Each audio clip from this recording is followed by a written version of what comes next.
Welcome back to another episode of the Homemade TCG series. I think this is episode like 13, 14, I could be wrong there, one of those. And yes, I have been working very, very hard behind the scenes on this game in the last, I want to say 2 weeks since I last put the video out. It's been a lot. And to be honest, the video I did last time has so much information in it, it kind of delayed this video because what I would normally do is split that episode into like 2 or 3 different videos. But I've started to realise with this game, instead of me just putting out content every week just for the sake of putting out content, I'd rather wait a week or two, build up the content I'm doing and make sure it's more important, and then have like a longer video for you guys. That's what I prefer to watch, something like 20 minutes or over, rather than just chucking like 10-minute videos, a little like tidbits here and there. So if I do those videos, nothing against those, I will probably do those in the future if I've got smaller updates. But as of right now, I've got a lot to go over. We've got a lot to talk about from last episode. So let's get into it and see what I can show you. What it means to fight. We are the Mythic Guardians, standing tall while the shadows bend. Beasts in the sky will never fall. Legends unite, we answer the call. Okay, let's jump straight into it. So, in the last episode, I showed off a new holographic card, which is like a demo card. I think the more I've like tested the game, it won't be playable, that card. As of right now, I'll need to really balance it and stuff. So that version of the card, if you guys do get it, and I have decided from all the comments and all the feedback and from Patreon feedback, what I'm going to do is give away that card to Patreon members, and then after that, I'm going to go from there. But the first people who get to give it away or buy it, whatever it's going to be, will be Patreon members. And also, I've been doing a lot of work behind the scenes that only Patrons get to see. So a little shameless plug here that if you do want to become a Patreon member, you get to see everything I talk about in this video early. You get to have input on stuff like cards that I'm going to talk about in the future, in which case I'll bring it back to that in a bit. I've posted stuff on Patreon that will never be seen to anyone else but Patreon members, scrap content, speed arts, all stuff like that. And Patreon members really, really help support the channel because, you know, this game isn't monetized or anything like that. So the only way I really get like money and funding towards this project is through Patreon members. So a massive shout out to the gamer, who is the highest tier Patreon member, which is Mythic Guardian, which gets all the benefits, all the perks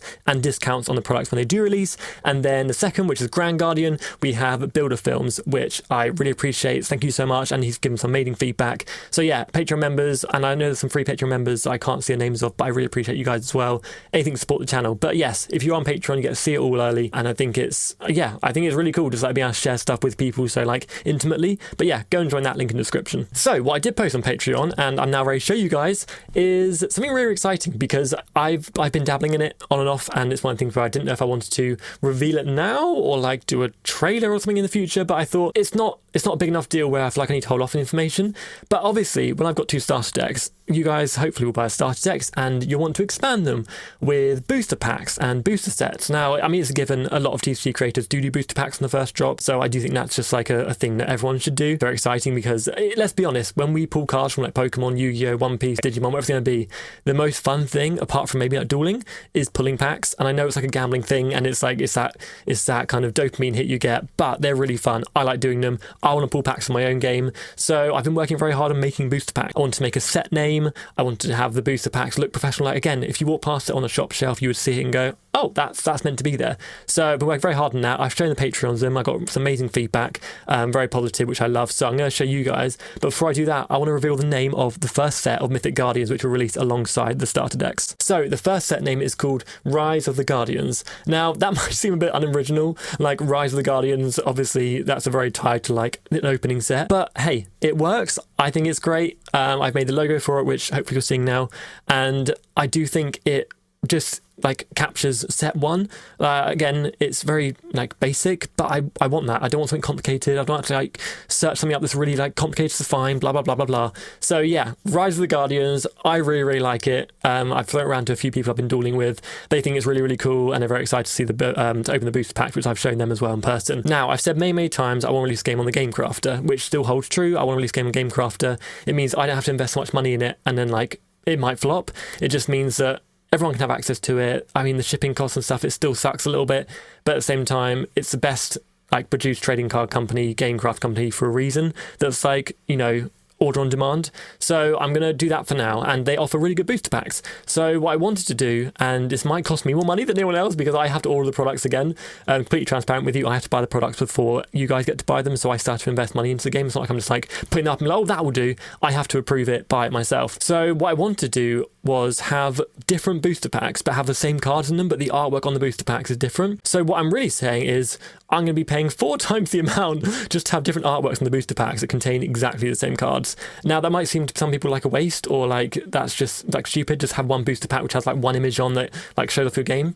But I really like the novelty of like buying booster packs, and I sometimes collect like the artwork on the front.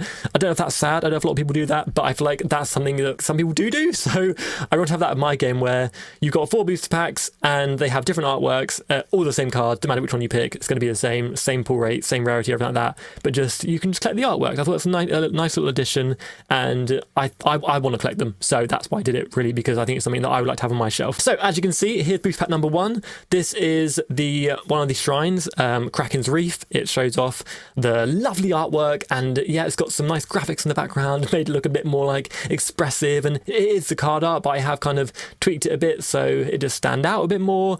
And as you can see, the game logo is on the front. These are 12 card booster packs.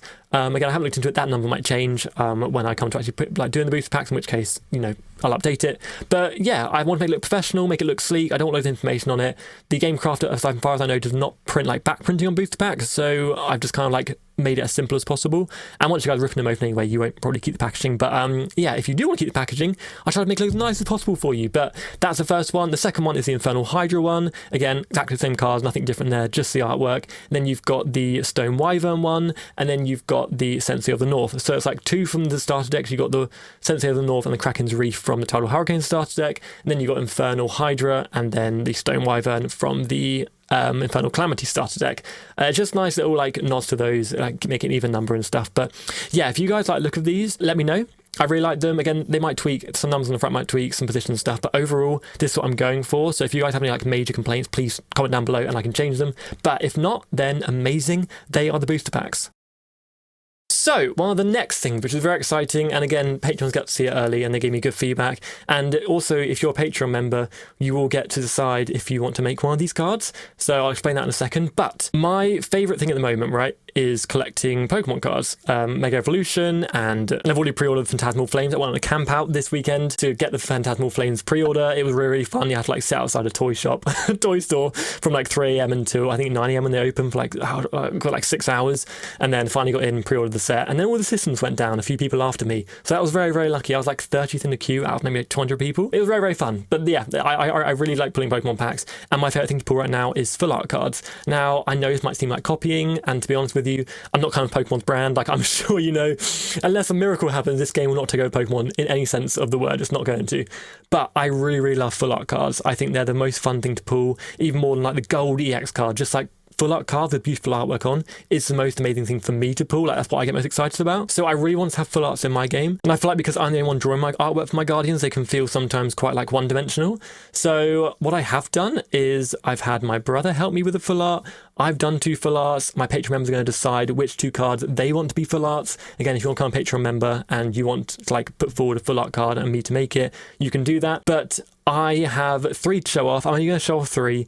I kind of want to keep the rest a secret until it releases. So as of now, I'm going to try and stick to that. I might show them off. I might not. It depends. But I'm going to show you 3 right now, and I'm very, very proud of them.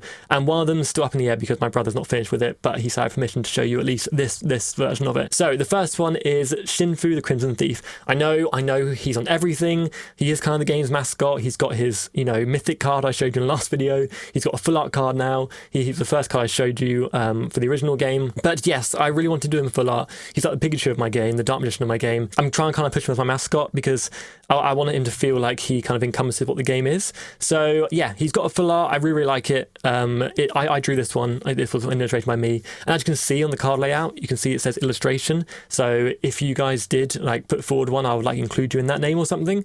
And I do want to reach out to you guys to do some artworks. Again, I'll speak about that later.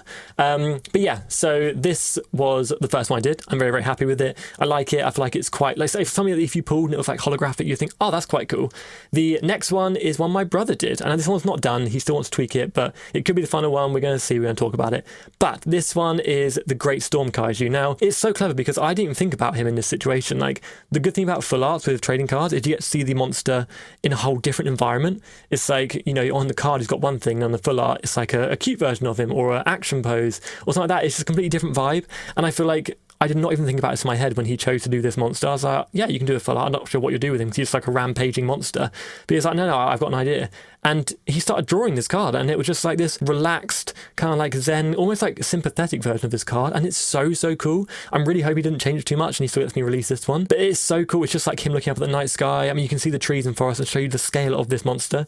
Again, in the card art, he's in the water, he's destroying stuff. You can't really get the scale of what he's doing. This is such a nice version of it. It's just, yeah, these trees are like this big. He's got this massive, it's really cool. I really like it. It's one of my favorite full arts, and I'm really hoping he keeps it like this. But yeah, this was done by him. Again, all credit to him for this one. And then the last one, which is my favorite one, and it's a bit biased because I drew it, but I'm really proud. This genuinely took me, like, normal card artworks take me about 2 to 3 hours, right? And sometimes I get it done an hour and a half, depends how like intricate the monster is.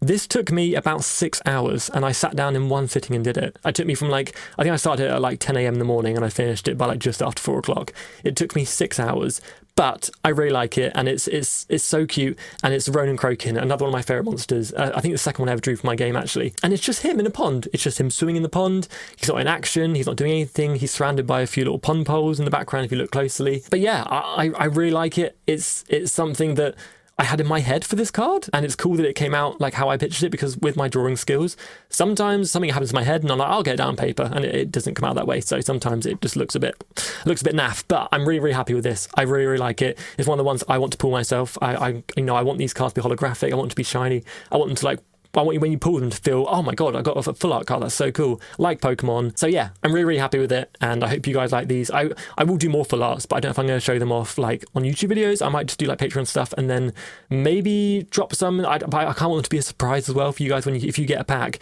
to not see. I know, I'll see, because I know like a lot of TCGs release a whole card set list before it even comes out, so we'll see. But yes, I'm very excited for that. I'm really hyped for these. I want to pull them. I want to just print them off now so I can have them. But full arts done, love them. I'm going to do probably 6, 7 or 8 more, and then we'll see where we go from there. Okay, so the next thing is card overlays. Now, I keep changing these, and I've as my game develops, and I think it's good. I don't think anyone's set in stone what they do from episode 1. All good TCGs I've watched, all people constantly, every single episode you see something has changed, and I love that because it keeps it new, it keeps it fresh. I have once again changed the card overlays, and once again I will probably change them again. This is probably not going to be the final one. Until you see that card in your hand, as I've said before, stuff is not final. Until you see that card physically printed, it's not going to be final. But yes, card overlays. I did a playtesting session last episode. I did a playtest session last full episode, and I released a whole playtest session a week ago or so, which is a full-on hour video. But I got so much amazing feedback. Once again, it's every time I put out a playtesting episode, you guys just spam with feedback, and it makes the game so much better. And a lot of complaints for you guys is the game's too long. That's probably the most generic general consensus is my game's too long. And for ages I was oh no, but I like longer games, because old school Yu-Gi-Oh's longer, Pokemon's longer, but they can be faster. And I don't think I've done a game that's quicker than half an hour, and I still think half an hour should be the average time for a game. So what I'm doing is I'm tweaking my game. I'm making everything a bit more powerful, everything a bit more streamlined, thanks to your guys' feedback. And I've got an amazing commenter, and they always comment these big paragraphs, and they know who they are. I put the comment on the screen. But it's just this bunch of just amazing feedback, and I've completely taken it. And it's improved my game. I've done a playtest since then that I didn't film, but I will film another playtest. But the game feels faster, it feels quicker, it feels more everything keeps going on. And I feel in this day and age, even though card games should be like a journey, also it's sometimes nice just have a game where it lasts for 20 minutes, because pick up and go.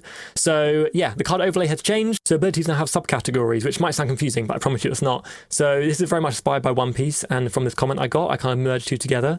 So it's pretty much that you take away unneeded text from your abilities and you just have it under a subheading.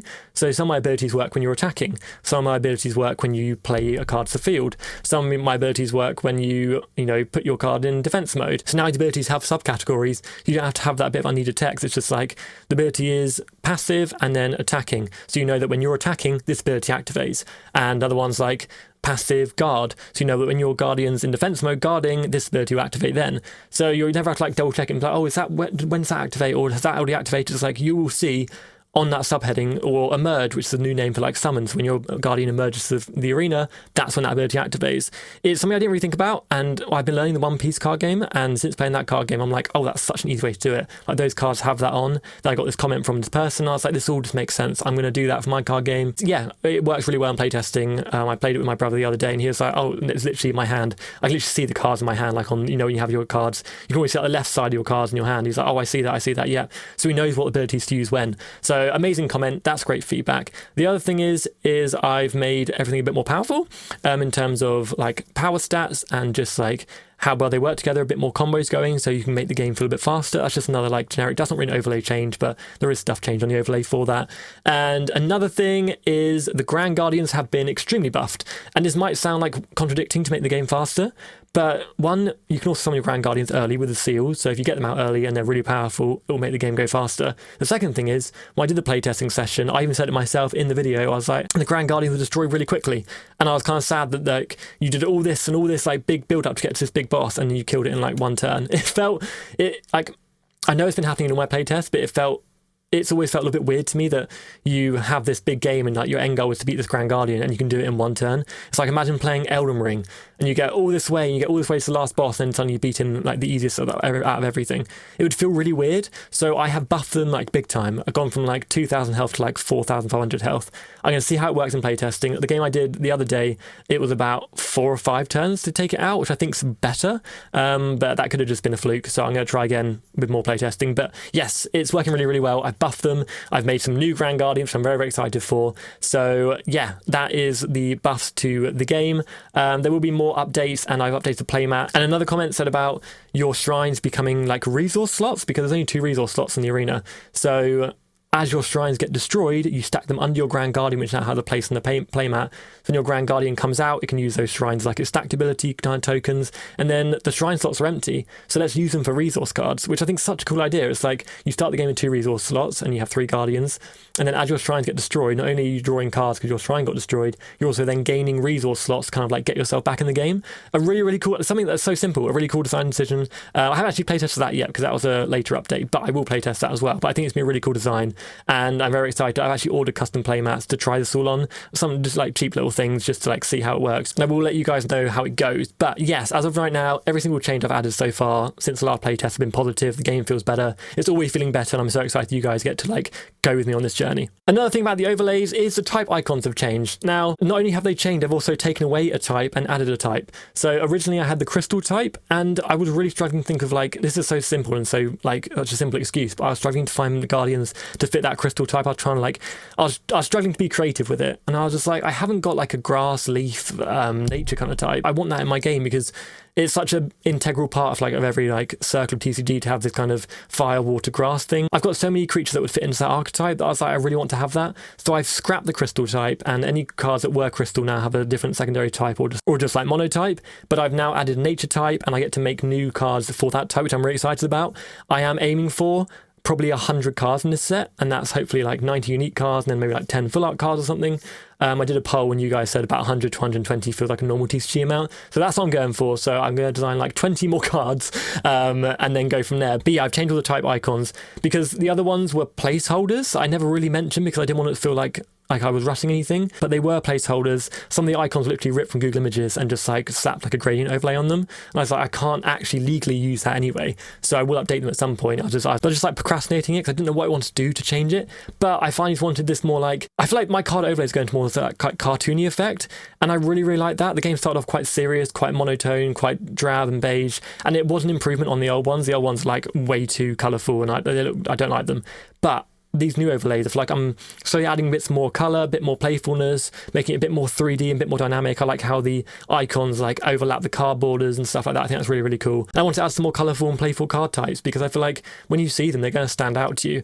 And I've also now got them named. So not confused with Aqua, Water, Inferno, Fire. They are now type called. You got Water, Dragon, Cherubic, Nature, Spirit, which is no longer Nightmare, Spirit, Warrior, and Fire, and Magic, if I said that. But yes, all the types have names now, and I was finding it really, really hard when making the cards because you have to be so small, is putting the icons in the abilities. Now, I was a big advocate for this, and I still am if you can make it work.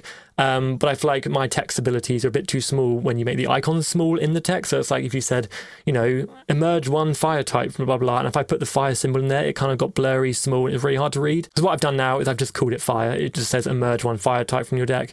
And I know it's a little bit like a back step from having the cards look a bit better, but I think it's more simple and it's easier for me to make the cards because I actually like keep readjusting sizes, and it gets a little bit like annoying, to be honest with you. That's really simple to get, so I've changed that back. But yeah, loads of like small changes to the overlays and loads of big changes to the gameplay that I think will really help the game. And I'm so excited for you guys I'm so excited for you to test it. I want to print decks off now for me to play with, because like I can print off paper all day and like put the cards on it, but I want to hold my cards so badly. But I know that I just need to like make the game perfect before I start spending money on it. But yes, that's all the updates to card overlay, and I'm just excited. It will keep changing. It will never stay the same until they're printed. But yeah, that's those. And the last thing I'll talk about in this episode is a few more artworks. Like, I feel like I don't show them off enough because I'm just constantly doing them. In my head, I kind of forget I've done them between episodes. So I forget what I've done, what I've shown, what I haven't shown. So I put out a poll on my community page. It was like, name this Guardian. And you guys chucked so many names. I love them all. They're really cool. So I'm going to just say this name I picked, because in editing the video I might change it, but it was like this kind of magical Aurora rabbit kind of thing, and you guys have so many cool names. So this is the name I picked, whichever one this one is. I've got a name in my head, but I'm not going to say it in case I need to cut it out, but this is the name I picked. Thank you so much to this commenter who picked this one, and if I did change it, it's probably one of the honorable mentions I had. So here's honorable mentions of ones I did want to pick, but I was like, I just want to go with this one. So thank you so much, and if you named it, here's your comment, and I'm really happy that you got to name it. It's really cool. I love it. I don't know why I drew it. It was just like in my head, it was just like this big fat bunny who was like magical and kind of pastel colors. I don't know. It was just like, you know, when you have design in your head, you just have to draw it. And I just drew it, and I just drew it in like 3 hours, and I was like, that's the one. So yeah, thank you for naming that one. I love the name, and I'm very excited for it to be pulled in the booster pack. Another one is I wanted more like fire cards, my fire deck, because I swapped a few cards out in testing, and I feel like I haven't got enough fire cards in the fire deck. I feel like I've got more like other types just in there that feel destructive. So I made this cute little like fire slime ectoplasm thing. A very simple design. It looks like a Mario enemy or something. Yeah, it's like this little ectoplasm lava ball green thing that it works a bit like flooding the field. You almost like, when one gets destroyed, you bring more out. It's almost this kind of like copycat kind of thing where it just keeps spawning itself, and it works really well with another card called Draco Blaze, who requires you to like get rid of fire types on the field so you can like increase the attack, and if these are coming back and forth on the field, you've got like Ender Supply. Just another little combo I thought of, because right now the water deck has a lot of combos and the fire deck didn't really have a lot of combos. It's more just like destructive, but I do want some combos in there, because even though it's not the full play style of the deck, it's nice when you get to pull those off. So that's another one I've drawn. And so the last one I've drawn is a new Grand Guardian. This Grand Guardian is very cool. I do want to have obviously 2 Grand Guardians in the starter decks, and I want to be able to pull like maybe 2 or 3 in the booster pack as well, so you guys can make your own decks that don't require the water or fire one. But I did want to have one for each type, and I'm still trying to try and get there, but it's just really hard to like think of these grand, like amazing things when I've got so many ideas for other cards. But this new Grand Guardian at the moment is called, I think it's called Necromancer Sorcerer or something. I don't know if I've named him yet. If I have, here's his card. I don't know if I've named him yet, but as of right now, he's very cool. He's a Magic and Nightmare Grand Guardian, so a completely different type, which means you make a whole new deck around it. It's very cool. But yes, I really like him. He's very much inspired by, like, you know, like Pokemon have like the Lucarios and their Zoroarks, that kind of like the cool Pokemon they can like market. It's kind of like that one. It's kind of inspired by that. It's got like a Palpatine kind of cloak on from like Star Wars. I don't know what I was doing. Like, I'm just thinking, like, when I have ideas, it's just thrown onto the page, and I feel like I just try and make it look nice. But yeah, I'm very happy with it.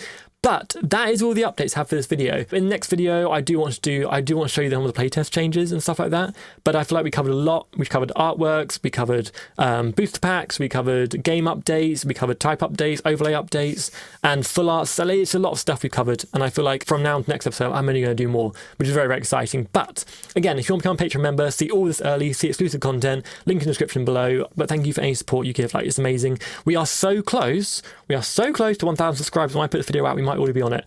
But we are so close to 1,000 subscribers. I do have a video for that coming up, so look forward to that. And yes, thank you guys so much again for supporting this channel and this card game. Like, I get so excited now to film these videos and just show you guys stuff, because the community's building and like getting feedback. It's amazing. Honestly, if you guys are doing TCG and are like debating starting a YouTube channel, do it. It honestly is the best thing I've done for this card game. I'm so happy I did it, and just like sat down one day and just got over my fear of talking in front of the camera, because it's so fun. But yes, I will see you on the next episode. Thanks so much, guys, and I will see you next time. Bye.